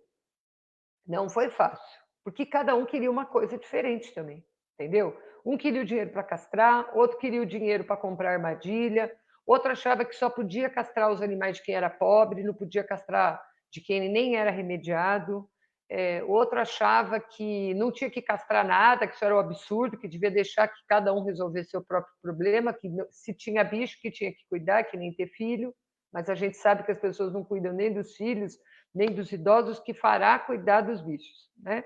E não tem nenhuma lei que proíba, não tem. Então, muito bem. Aí o que você faz? Você tenta ir para o diálogo. Não funcionou? Entra na justiça. Porque se você tem lei municipal, se você tem lei federal, entra na justiça. Mas não entra sozinho e não abandona. Você tem que acompanhar. Você também tem que ir lá no judiciário explicar para as pessoas, para o juiz, para o promotor, para todo mundo, cada um no seu momento, por que você está pedindo aquilo. Você não está pedindo porque é um benefício seu, pessoal, né? Você está indo porque tem um benefício da coletividade, né? Tem a coletividade que está se beneficiando das ações de controle populacional para diminuir o número de animais abandonados, diminuir a incidência de doenças. E uma coisa que eu acho que é importante falar aqui, que eu queria ter falado antes e me passou, é que quanto maior a população de animais, maior a vulnerabilidade e o risco que a gente tem para aquela população de animais e também para a população humana. Porque se eu estou vendo muitos animais e a gente não tem bons conceitos de guarda responsável, né, a gente com certeza vai ter muitos problemas. Tá? Então, agir dessa forma, Juliana, infelizmente, a última que a gente tem. Funciona também uma mobilização, fazer um abaixo-assinado. Aqui a gente teve uma experiência dessa, que foi interessante em parte, mas não interessante em outra parte. Nós também podemos fazer uma manifestação nas ruas, né? Hoje, com as redes sociais, a gente sabe que a gente consegue fazer coisas incríveis. Eu vou contar um exemplo aqui que nós fizemos do fórum já 2 vezes, que eu acho que vale a pena. É de um outro assunto, mas funciona. Por exemplo, para mim me incomoda demais comércio de animais. Demais. Demais da conta, gente. De novo, eu vou usar a palavra esquizofrênico, porque eu vejo grupo de veterinário que todo mundo põe cachorro que está para adoção, gato para adoção, e sempre tem um ou outro pedindo, viu? Vocês sabem quem cria essa raça, aquela raça, outra, não sei o quê. Viu? Que tal se... Não, mas é que o meu cliente quer. Mas que tal se você começar a explicar para o seu cliente que tem muito bicho abandonado, que criar bicho é um problema, que tem um problema, que nós nem falamos aqui, né? Um problema gigante por trás dessa história da criação, né, de animais com caráter comercial. Tudo que a gente quiser falar, tudo, dá para fazer uma live só para falar disso. Mas a gente precisa mudar os conceitos. Então, vamos se mobilizar, vamos para a rua, vamos falar. E aí, nós, outro dia, vimos alguém lá do fórum, eu acho que foi a nossa advogada, Ana Paula, que recebeu de um grupo de amigos que ia ter uma live com 2 cantores sertanejos muito famosos e eles iam fazer um sorteio de um mini pônei na live. E depois a gente viu um outro cantor, também bem conhecido aí, mas não de música sertaneja, né? E ele ia rifar uma cachorrinha também, numa apresentação dele no Rio de Janeiro. Adivinha o que a gente fez? Uma mobilização nas redes sociais. Conta para mim se eles fizeram o que eles disseram que ia fazer. Pediram a dupla sertaneja, inclusive conseguiu arrecadar uma quantidade grande de ração e doou para alguma entidade que eu não me lembro, não me recordo o nome, como forma de dizer, nós temos que ajudar e não criar problema. Então, assim, nós precisamos entender que nós não temos a visibilidade que essas pessoas têm. Nem adianta a gente tentar, tá? Mas que tal se a gente começar a sensibilizá-los ou de uma forma positiva, tentando se aproximar, falar. Outro dia eu assisti uma live da Anitta sobre questões ambientais que eu fiquei encantada. Eu não gostava dela, passei a gostar dela, porque ela fez um trabalho maravilhoso, porque ela tem lá não sei quantos mil seguidores, tinha um mundaréu deles assistindo, ela falar sobre a questão da liberação de tamanhos de propriedades rurais para qualquer pessoa que tomasse posse da terra, com um deputado do Rio de Janeiro. E outra, não era ele que falava, ela sabia um monte de coisa, ela estudou para saber aquilo. E aí ela falava e ele confirmava, ele explicava melhor. Olha, nós precisamos fazer isto. Será que na cidade, Juliana, não tem uma pessoa importante que a gente pudesse ver se ela, 1 ou 2 ou 3, né? Sempre tem alguém que se compadece da questão dos animais. Então, vamos tentar. Vamos pôr na mídia, vamos fazer campanha, vamos nas redes sociais. Se não der resultado, vamos abrir diálogo. Não abriu? Então vamos na justiça. Porque se está garantido em lei, tem que ser cumprido. É isso que tem que se fazer, infelizmente. Nós estamos vivendo tempos muito difíceis, mas eu acredito que, passado esse momento, com certeza o resultado vai ser muito bom. A sociedade vai se organizar de uma forma muito diferente. Eu acredito nisso. Perfeito, Vânia. A justiça que você disse seria o quê? O Ministério Público? Sim, desculpa, o Ministério Público, porque ele é o agente, na verdade, na sociedade que tem essa capacidade, né? Se você não for ao Ministério Público para fazer as suas reivindicações, ele não vai vir bater na porta, por mais que ele veja, ele não pode ter iniciativa própria, ele precisa ser cutucado. E como é que a gente cutuca? Faz um documento relatando os fatos, põe foto, põe número de lei, põe a localização do que está acontecendo, uma situação de mau trato. Preta que eu diga, né? Pois é, vai pondo lá, põe tudo, Oi. manda o documento para a promotoria, protocola, faz assinar que recebeu ou tem um número de protocolo, dá um tempo e fica esperando. Cadê a resposta? Porque o promotor ele vai julgar adequado ou não, ele vai abrir uma investigação, se for o caso, para aprofundar a colheita de provas a respeito daquilo e vai oferecer aquele processo todo para a justiça com o parecer dele. E aí pode demorar, como a Juliana falou, mas vai ter uma resposta. Enquanto isso, você continua se mobilizando, que é também para sensibilizar o juiz, porque sem a sensibilização não se faz nada. E a gente, pelo fórum, busca fazer essa mobilização em todos os locais. Por quê? Porque para nós, todos os animais importam. E todas as piores práticas, elas precisam acabar. Então, se a gente precisar ir no município, a gente vai. Se a gente precisar ir no Estado, a gente vai. Se a gente precisar ir no governo federal, a gente vai. Se a gente precisar ir no Supremo Tribunal Federal, a gente vai. Mas não é possível mais a gente estar no século XXI e ainda ter político como esse monte de políticos sem nenhuma responsabilidade com a sua comunidade, com os animais e com aquilo que eles se comprometeram. Eles não foram eleitos para aquilo, para cuidar daquela comunidade, por que não estão cuidando? Tem que usar. Se temos mecanismos, vamos usá-los da melhor forma. Exatamente. Inclusive, cai muito bem nas falas da diferença do que é trabalhar pelo coletivo, do que é a diferença de trabalhar para indivíduos, né, que também seria abordada nesse tema. Então, por favor, procurem ajuda e fiscalizem, né? Fiscalizem sempre todos os trabalhos que são feitos nas suas cidades. Se não te derem resposta, vá ao Ministério Público.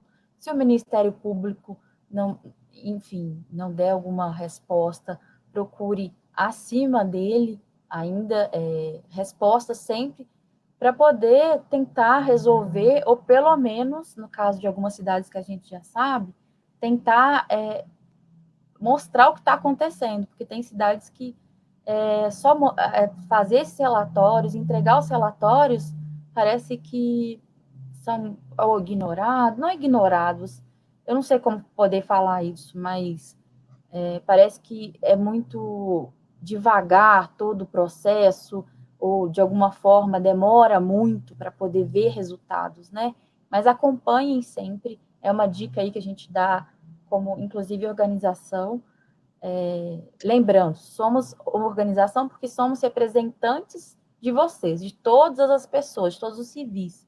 Então, essa questão também da representatividade, ela é muito forte, muito. A gente tem que saber do que a população precisa, do que ela está vivendo, como ela está vivendo, porque são populações, por mais próximas que estão, né, geograficamente falando ali, pertinhos, elas têm as suas necessidades locais e as suas diferenças, e as suas prioridades a partir disso. Então, a gente tem que olhar os representantes, quem nos representa, quem vive conosco, né, a nossa realidade, para poder se embasar e pedir por melhoras, fiscalizar, para que aconteçam transformações positivas para os seres vivos, né?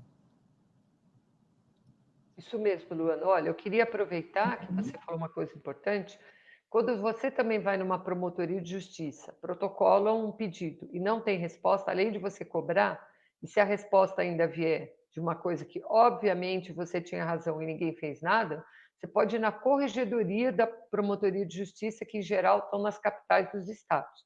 Outra coisa importante é ressaltar que aí em Minas Gerais vocês têm o único estado brasileiro que tem isso, tem uma coordenadoria especial de defesa da fauna, né? O único estado que a promotoria tem isso, e a doutora Luciana Imaculada de Paula, que é a promotora responsável, né, por essa coordenadoria, ela tem feito um trabalho brilhante e transformador,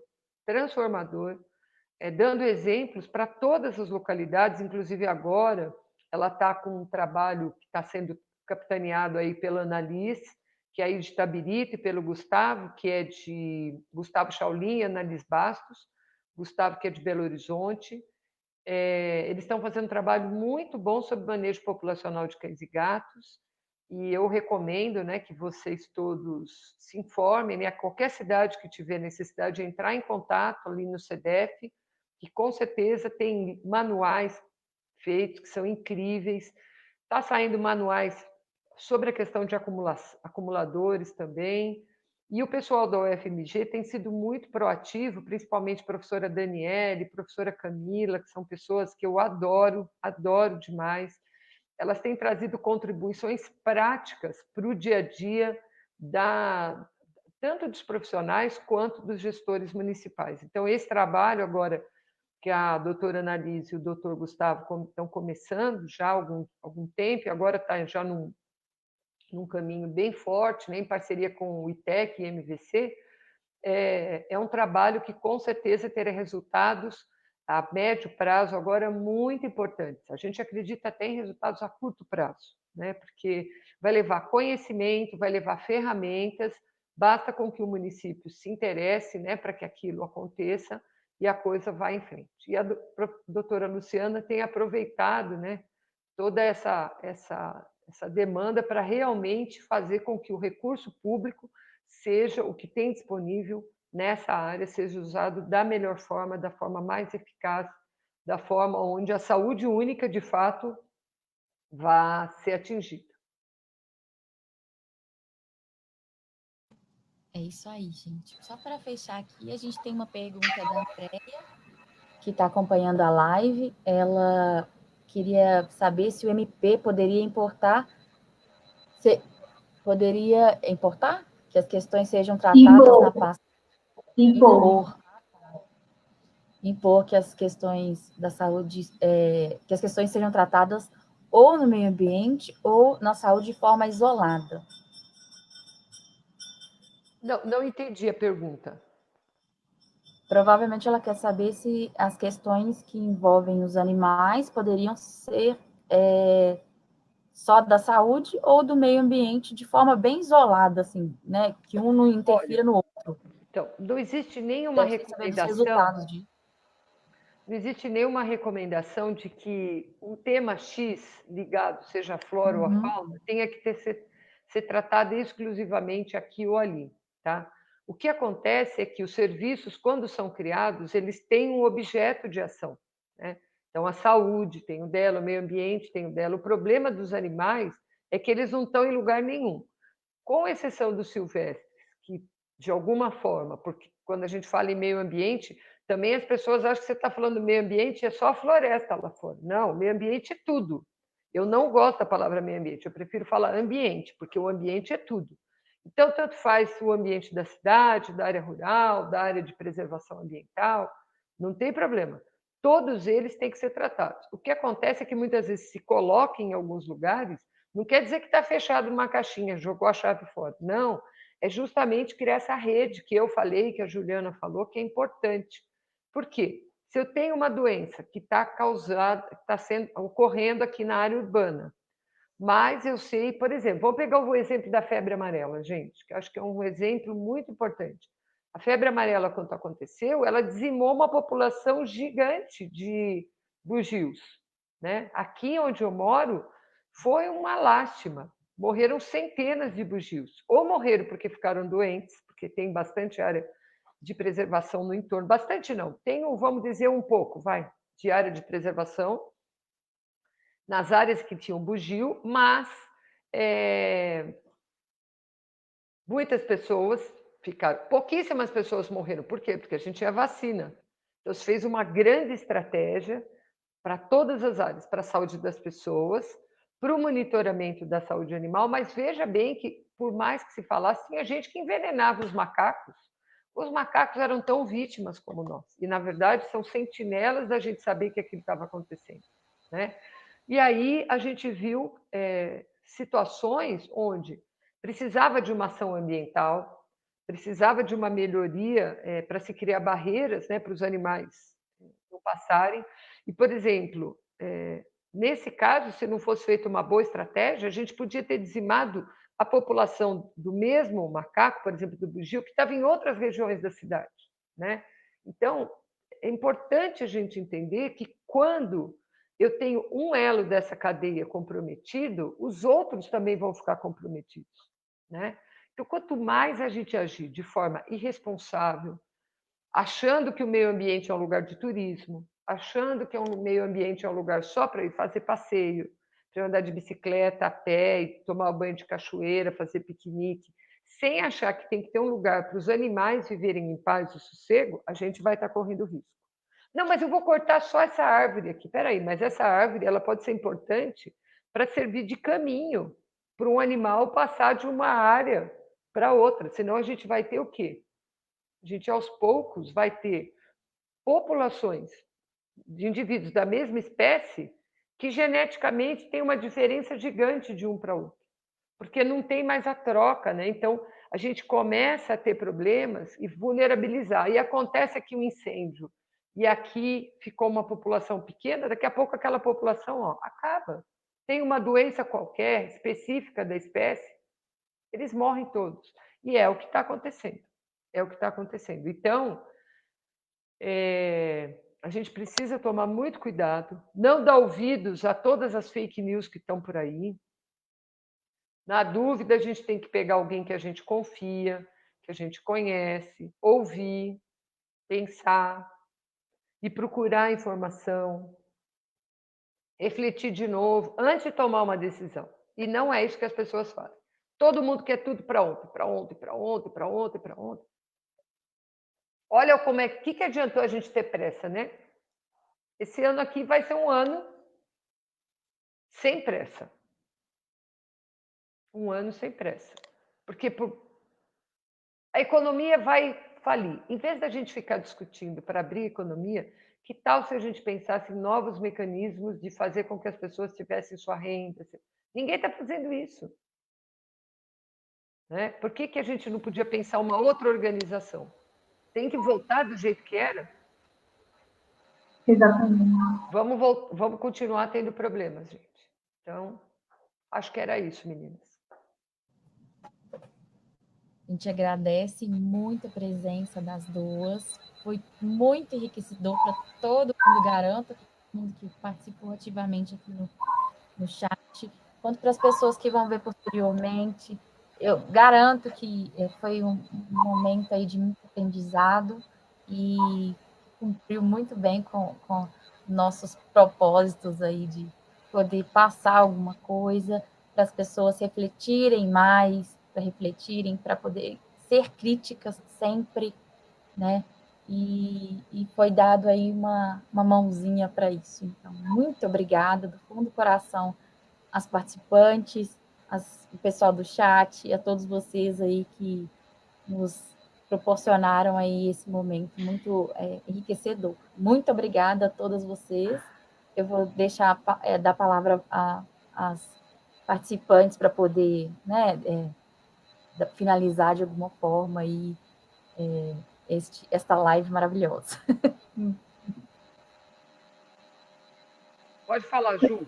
Posso falar? Tem umas coisas que eu preciso falar. Tá joia.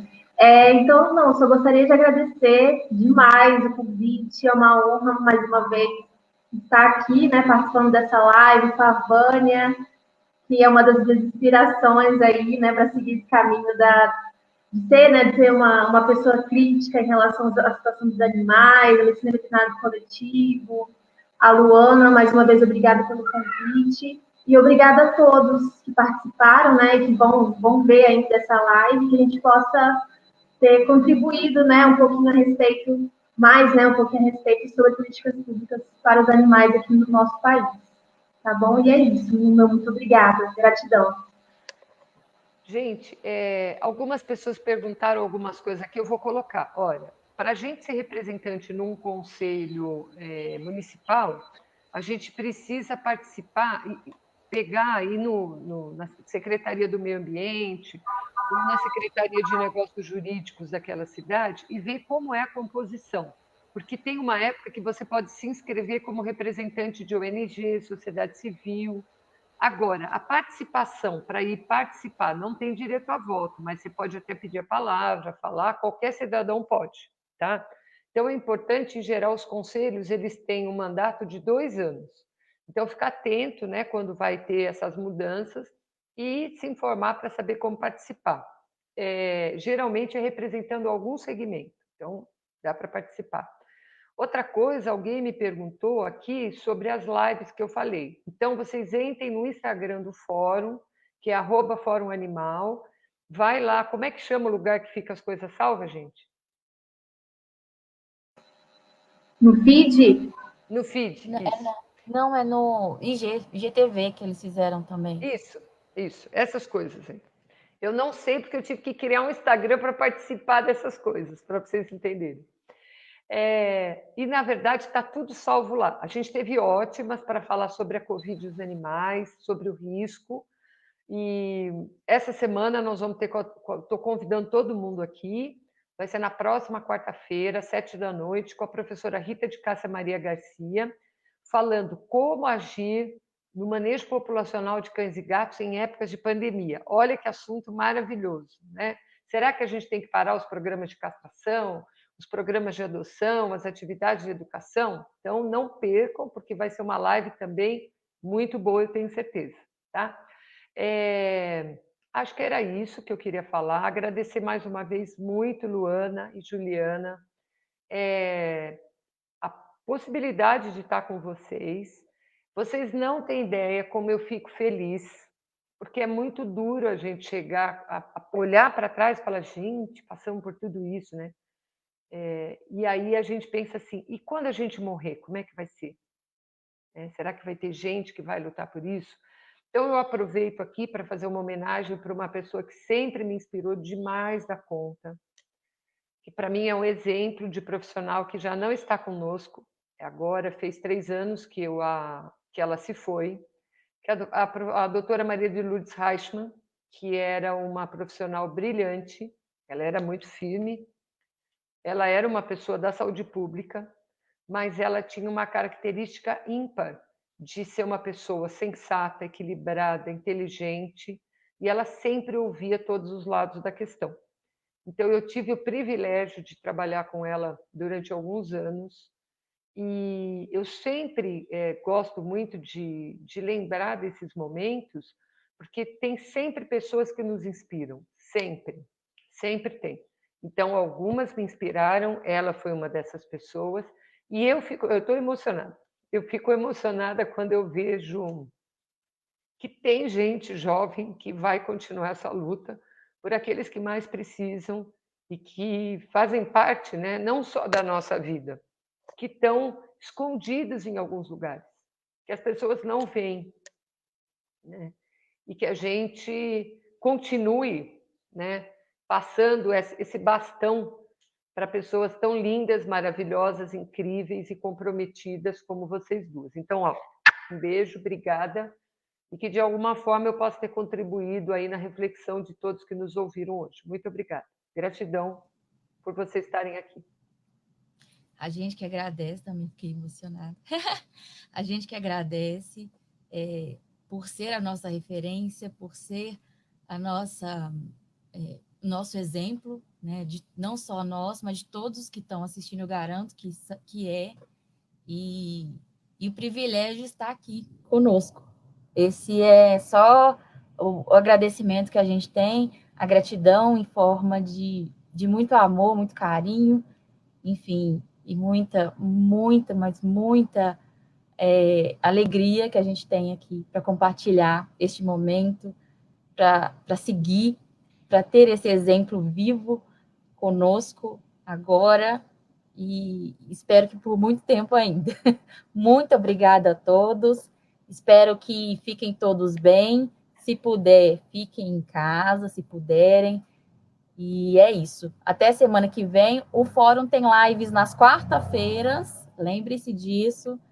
E um beijo. Até mais. Qualquer coisa, estamos disponíveis aí nos canais.